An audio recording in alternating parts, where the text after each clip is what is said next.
আসুন জেনে নেওয়া যাক বিদেশ থেকে কি কি আনা যাবে আর কি কি আনা যাবে না এবং তাদের পরিমাণ। প্রয়োজনীয়: মোবাইল 2টি শুল্কমুক্ত আর 3টি শুল্কযুক্ত, মোট 5টির বেশি হলে বিআরটিসির ছাড়পত্র লাগবে।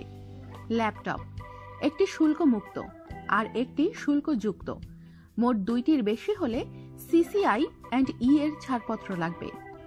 কম্পিউটার মনিটর 1টি 19 ইঞ্চি পর্যন্ত শুল্কমুক্ত, 20 থেকে 22 ইঞ্চি হলে প্রায় 50%, 23 ইঞ্চি বা তার বেশি হলে 70% শুল্ক। টেলিভিশন 21 ইঞ্চি পর্যন্ত শুল্কমুক্ত, 22 থেকে 29 হলে 10,000 টাকা, 30 থেকে 36 ইঞ্চি হলে 15,000 টাকা, 37 থেকে 42 ইঞ্চি হলে 20,000 টাকা, 43 থেকে 46 ইঞ্চি হলে 30,000 টাকা, 47 থেকে 52 ইঞ্চি হলে 50,000 টাকা, 53 ইঞ্চি এর বেশি হলে 70,000 টাকা শুল্ক। অতি প্রয়োজনীয়: শাড়ি, বস্ত্রাদি, কসমেটিক্স। ব্যক্তিগত বিবেচনায় কয়েকটি পর্যন্ত শুল্কমুক্ত, আরও কয়েকটি শুল্কযুক্ত, এর বেশি হলে সিসিআই অ্যান্ড এর ছাড়পত্র লাগবে। ওষুধ প্রেসক্রিপশন দেখিয়ে পরিমাণ মতো, বাণিজ্যিক পরিমাণ বিবেচিত হলে ডিজিডি এর ছাড়পত্র লাগবে।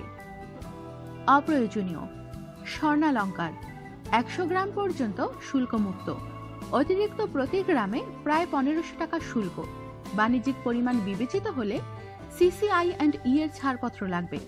চোরাচালান মনে হলে জেলে যাবেন। স্বর্ণবার বা বিস্কিট শুল্কযুক্ত, প্রতি 11.67 গ্রামে 3,000 টাকা, 200 গ্রাম পর্যন্ত আনতে পারবেন, বাণিজ্যিক পরিমাণ বা চোরাচালান মনে হলে জেলে যাবেন।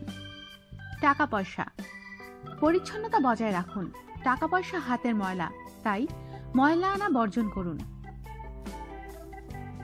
বাংলাদেশি মুদ্রা 5,000, বৈদেশিক মুদ্রা যত খুশি তত, $50,000 বা সমমানের বেশি হলে কাস্টমসের নিকট এফএমজি ফর্ম ঘোষণা দিতে হবে।